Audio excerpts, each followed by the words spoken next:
Marka isimle devam ediyoruz. İnovasyon denilince kuşkusuz akla markalar geliyor. Bir markayı oluşturmak, o markanın yönetimini yapmak, en azından o markanın ürettiği ürünlerin yapımı, üretimi kadar zor.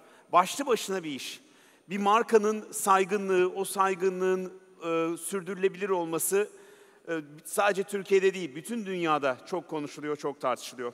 Bu konuda uluslararası bir isim şimdi bizlerle olacak. Marka Kurumsal Kimlik Danışmanı, aynı zamanda Türk markalarının da arasında olduğu Saffron şirketinin kurucusu, başkanı Wally Olins'i davet etmek istiyorum. Kendisi bize marka dünyasını anlatacak.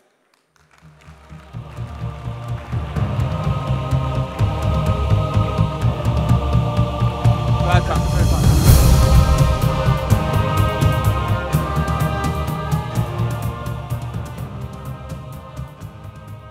I've been absolutely fascinated today to hear some of the most remarkable and innovative technological developments that I think I've ever heard in my extremely long life. Quite amazing and deeply impressive. But of course, innovation doesn't only mean technology.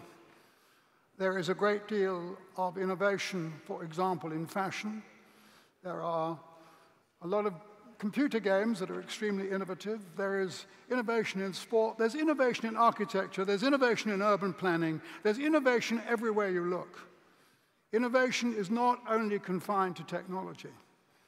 And much of that innovation, much of it, in order to be understood, in order to be accepted, in order to be loved, in order to be greeted warmly, needs to be branded. It needs to have a way of presenting itself that people can immediately understand and empathize with. So what I'm talking about this afternoon is branding and innovation. What? I nearly stopped talking about it.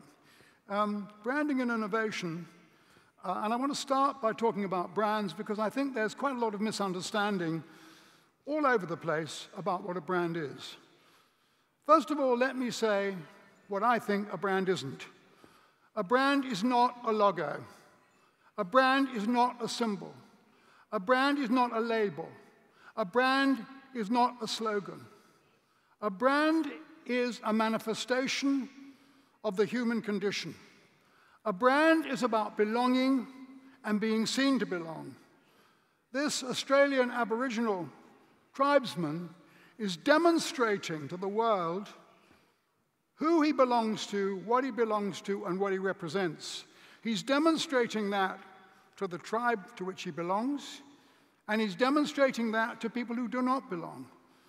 And they either empathize, they either think that this group is one with which they wish to be associated, or maybe they don't like it. Maybe they don't like it at all. The point that I'm making is that the manifestations of belonging, the visual manifestations of belonging, are very profound, and they are with us everywhere. Branding is not only a commercial institution. Branding has been around in the world of consumption, in the world of buying and selling things for 150 years or so.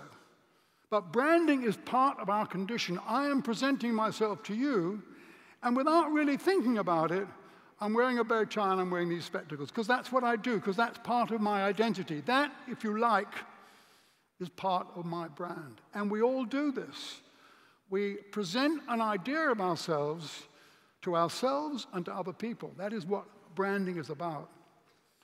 So in the last 150 years or so, branding has entered the world of consumption. This is a very early brand from the 1870s in the UK and the United States, when people first began to afford to buy packaged products that had a very, very clear quality emphasis. For a certain price, you knew you'd get this quality. You didn't get something that was diluted, and you couldn't be sure where it came from. And as brands began to homogenize in terms of rational factors, in other words, in terms of price and quality and service, they began to differentiate themselves emotionally. Of course, we all like to feel that we buy things rationally. We like to feel that we buy it because it's cheaper, or we buy it because it's better quality, or we buy it because the service is better. We like to feel that. But for the most part, in most things, it isn't very different. Look at this Harley-Davidson executive talking about the kind of people who buy a Harley-Davidson, who ride a Harley-Davidson. What we sell is the ability for a 43-year-old accountant to dress in black leather, ride through small towns, and have people be afraid of him. In other words, what we're talking about is people's desire to present an idea of who they are, of what they want to be. This woman, whom we all know, is displaying her Louis Vuitton bag. What is she saying? She's not buying the bag because she wants to put something in it. She'd be better off buying a supermarket bag if she wanted to put things on it. She is displaying her social identity, her age, her sexual identity, her way of being. She is displaying her cultural background to herself and to the world at large. It is about empathizing with the nature of the brand. So to a very large extent, brands are about emotions. Let me give you an example of this, which is quite real. Let's say there are 3 cars, and they are the same price, and they do the same thing. They all go at 160 kilometers an hour. They all use so much petrol. They all cost so much. And one is a Volvo from Sweden. So what do I say if I buy a Volvo from Sweden? I am a family man. I look after my family. I'm interested in safety and careful driving and being a good citizen. Another one, I pushed the wrong button, is a BMW. What am I saying? I'm a great fan of German engineering. I want the best German engineering there is. I want to show the world that I've got that kind of feeling about what is really good in the technical world. And the third one is an Alfa Romeo. And what does that say? It says, I want to show off. I want to show people how clever and smart I am. The 3 cars are very similar. They cost the same, they do the same job. But emotionally, the brands are very, very, very different from each other. So this issue of the emotion surrounding a brand is key if you are going to think about how you're going to make the brand work. And the brand does not only work in products. The brand works in a retail environment. So you go into a Migros, and the brand is there. It's the environment, it's the place, it's the way people behave, it's the products, it's everything. It's the whole thing. Or you go into a service brand, and there, the way people behave is remote. It's distant. You can't hold the brand. It's not tangible. You can't touch it. You can't feel it. It's about the way the organization presents its behavior through the people with whom you come into contact, and you only come into contact with them when things go wrong. So getting it right is very, very important, and that means that in a service brand like this, the most important audience you have is not the customer, it's your own people, because they deal with the customer. So brand is about expressing an idea. So what is Nike about? Nike is about winning, simply. All the other stuff around Nike relates to that. Or what is Apple about? It's about simplicity, it's about usability, it's about making it work. So you can project a brand idea through the products and services you create, like BMW, and through communications, and through behavior, and through environment, depending on the brand. So BMW, for example, is a product-led brand. What matters most about BMW is the product itself. Or Coca-Cola is a communication-led brand. There's nothing very special about Coca-Cola, but trillions and trillions of dollars spent on advertising over the last 100 years have made it seem special. Or, if you like, that's not the Chiragan Palace, but let's assume it is. The Chiragan Palace Hotel is an environmentally driven brand. The advertising, sure, it matters. The product matters. But what really matters at the Chiragan Palace is what it feels like to walk in there. That is the brand. The brand is the place. And then If you're looking at behavior, if you're looking at, that happens to be an illustration of Singapore Airlines, but let's look at Turkish Airlines. What matters in Turkish Airlines is not the aircraft. They have the same aircraft as everybody else. Not particularly the price, because the price is more or less the same as everybody else as well. What matters in Turkish Airlines, what makes the brand what it is the way people behave. So these things are key in the way we think about a brand. So now let's begin to think about innovation from a point of view that is very different from those fascinating points of view that you've heard earlier today. But let's think of it in a context that I find personally extremely interesting and significant. The world is changing faster than ever before. We know that. Everybody keeps on telling you the world is changing faster than ever before. Sure, okay, we know that. So what else is new? What else is new is that the wheel was invented around about 5000 BC, and that many societies never invented it. And in Egypt, in 3500 BC, the way people behaved to each other, the way the different classes behaved, the priests and the warriors and the peasants, was exactly the same 3000 years later. In other words, the norm for civilization is no change. What we are going through, the world has never, ever, ever seen before. Nothing like it.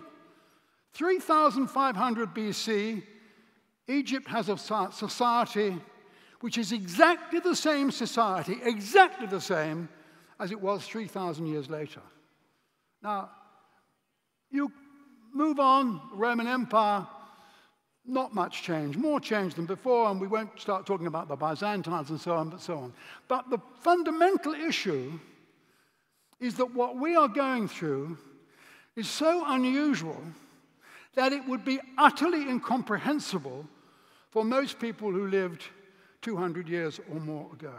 They would not understand what is happening. And we have to take what is happening, we have to take innovation, and we have to take change, and we have to take it for granted. We accept that it happens all around us. But it's new. And if human beings find it difficult to adapt to, that isn't surprising, because we've never, ever, ever had anything like this before. Never. In Egyptian society, 2,000, 3,000 years, nothing changed.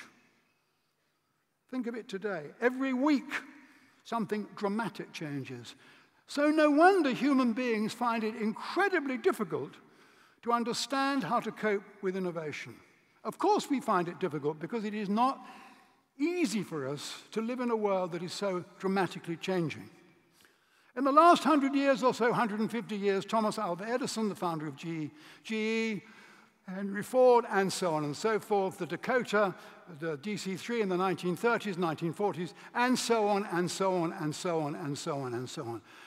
We know all this.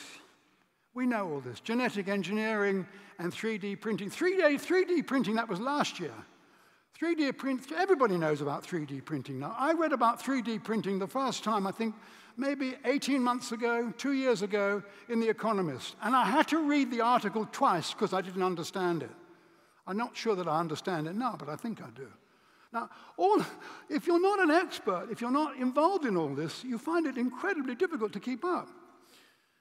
So we're innovating faster than ever before, and innovation is something that defines this century. And if innovation defines this century, it is not confined to large organizations who work through processes. That's part of it, but it's only part of it. In fact, innovation is becoming a huge competitive advantage for certain countries. So, again, this issue of made in Sweden means something. Made in Italy means fashion. Made in France means something. Made in Germany means something. Made in the USA means something. Innovation is a huge advantage, competitive advantage for countries, and which countries are doing it, which countries are using it? Well, clearly the United States. Look at this. Designed by Apple in California, assembled in China, somewhere over there. It's not an accident, and it's quite thoughtful, and it says something. And China doesn't like it, and China is innovative, and all that. So anyone can manufacture. Anyone can manufacture.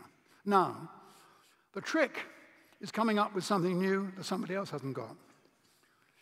Now, South Korea is very interesting because you've got Samsung there, you've got LG there, you've got Kia there, you've got Hyundai there, not the ships themselves, but the way the ships are built. The shipbuilding techniques for Hyundai are very, very, very innovative. And each of these is a very, very, very powerful brand. Each of these, Samsung and LG and Hyundai, are all really, really powerful brands.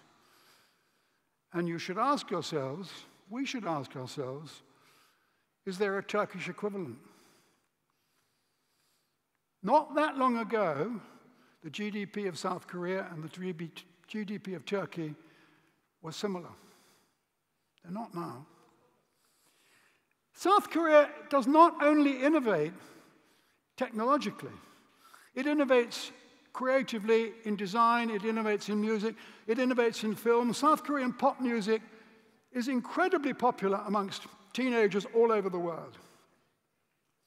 According to the Global Innovation Index, South Korea is the world's second most innovative country after the USA.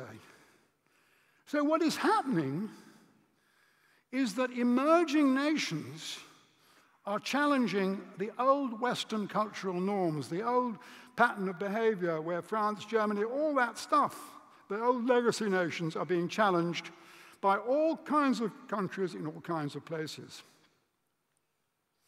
And that means that a lot of small new brands are emerging from all over the world.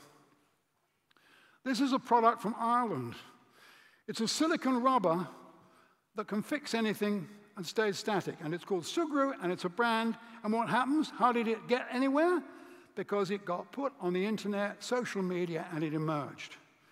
Here's another one, Nando, South African, authentic, calls itself an authentic fast food chain, moving very quickly. Another innovation.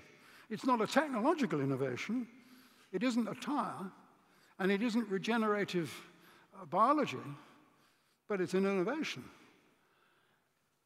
Another one, Square, bringing card payments to your phone. There are lots and lots and lots of these. Shangsha is interesting because here is a Chinese company saying we are reinventing Chinese luxury products that died out hundreds of years ago. We are reinventing that. We're putting them, again, up into a world where people don't understand what China did produce. India is the same. If you look at really innovative health products, if you look at keeping healthy, many of the health products come from India or China because they are traditional health products that are being repackaged for a market in the West that sees synthetic pharmaceuticals as one way of keeping healthy and sees these products as being something different and alternative. So innovation of different kinds in different places is coming from all over the place. And in my experience, small, innovative brands are starting to give big global brands a tough time. Big global brands, I'm not talking about Google, all these new ones, they started a few years ago. Google, all those new brands that we were talking about today, they didn't come from Coca-Cola. They came from young people finding an idea and developing it. And my observation is that big, old brands are becoming more homogeneous, they are becoming more fragmented in the way they operate for the world outside, they are becoming more defensive, and small brands are beginning to emerge very, very quickly. The big brand is about playing it safe. The big brand is about being everywhere and doing all kinds of things and being safe. Coca-Cola is an example, although how safe Coca-Cola will be with this issue of obesity and what stems from obesity, all the issues around The obesity issue, we'll see. But still, they are playing it defensively, but doing the same kind of thing that the tobacco companies did 30, 40 years ago with cancer. So diabetes, maybe diabetes and obesity you can link to cancer and tobacco. Small brands are not like that. There's a huge opportunity to build small, authentic, innovative new brands all over the place. I just showed a few from the United States, from Ireland, from elsewhere. So where does Turkey fit into all this? It probably is not my place to tell you where Turkey fits in because I'm a foreigner, and although I visit Turkey very often, and although I'm very, very, very fond of Turkey, I am a foreigner, so my observations should be regarded with some caution. Nevertheless, I've been asked to make a few comments on it, so I will. The question is, how much innovation, how many startups, how many new brands? Yes, there's great innovation from a few very large companies that we heard earlier today. And Turkish manufacturing, sure, is big business. But who gets to charge the premium on Turkish products? How many really big, worldwide, global Turkish brands are there, however innovative the product may be? Is there a Turkish Samsung? Is there a Turkish LG? Is there a Turkish Tata? I don't think so. Should there be? If you want to be successful in the world, you better be, yeah. Sorry? What? You'd compare Beko with Bosch? Maybe you're Turkish. Maybe you're Turkish. Good point, but we can argue that later.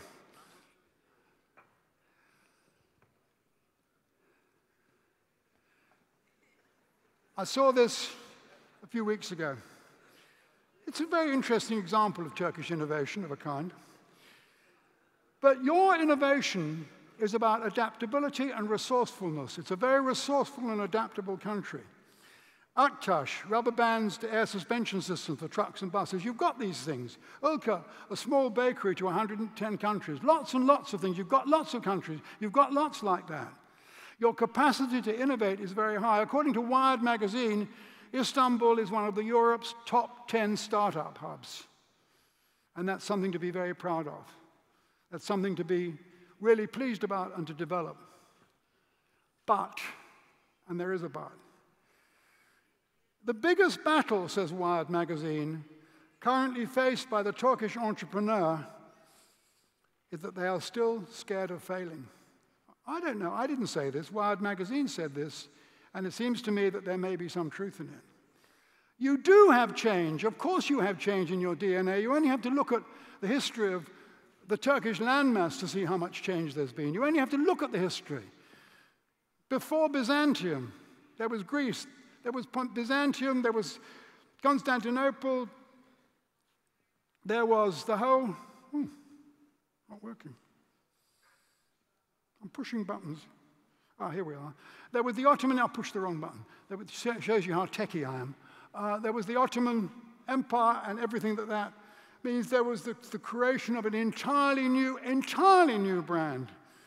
Probably the most powerful new nation brand in the world in the 20th century. Powerful idea.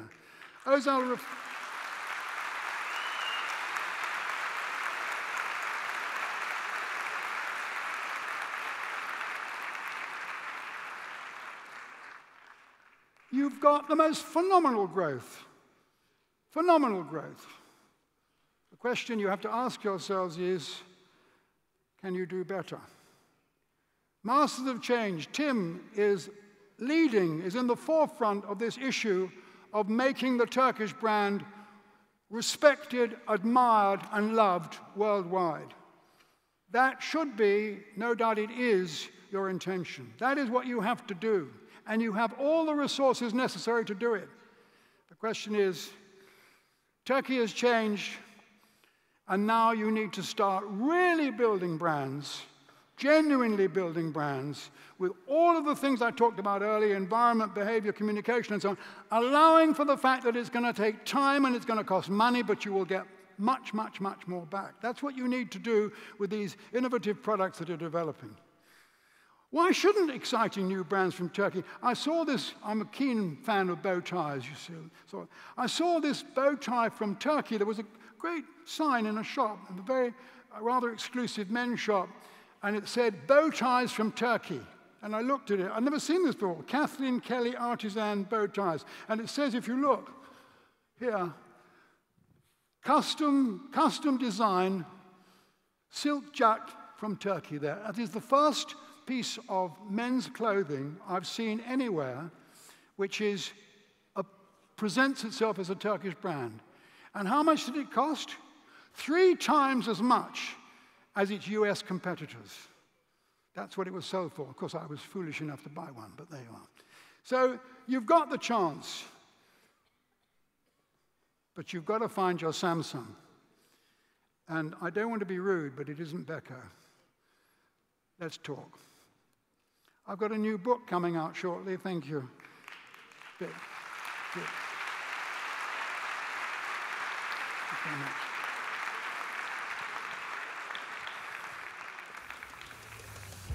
I don't know whether anybody's got any questions.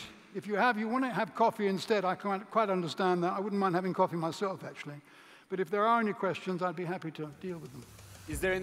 Soru sormak isteyen var mı? Çok sanırım en sert sunumlardan biriydi. Thank you very much. It was a very tough presentation. I would like to ask the audience, maybe we can have a few questions. Fine, okay. Var mı soru sormak isteyen arkadaşlar? Salonu biraz aydınlatabilir miyiz? Yalnız mikrofon yok, oradan sesinizi duyurabilirseniz bize. Biraz sessiz olalım, buyurun.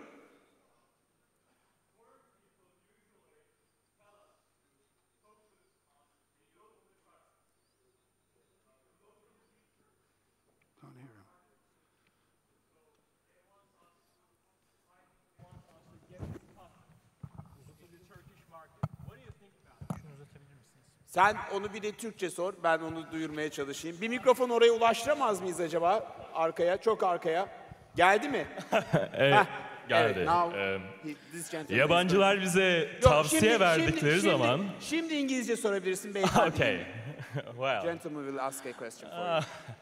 Well, foreign people come and give us entrepreneurs some advice. They tell us, well, you have to focus on the local features. You have to focus on what's Turkish. And, well, I think they want us to get stuck in the Turkish market. What do you think about that? What is the question again? The question is, I think most of the foreigners coming and telling us that you need to act in Turkey, you need to do something, and gentleman thinks that it's a way of stopping the movement of Turkish. Look, my answer to what I think is your question is as follows. Turkey is a country like some other countries that has a potentially very powerful national brand. India has a very powerful, potentially very powerful national brand. Turkey has a potentially very powerful national brand. If you are Lithuania, you do not have anybody's share of mind. If you are Turkey, you have a share of mind.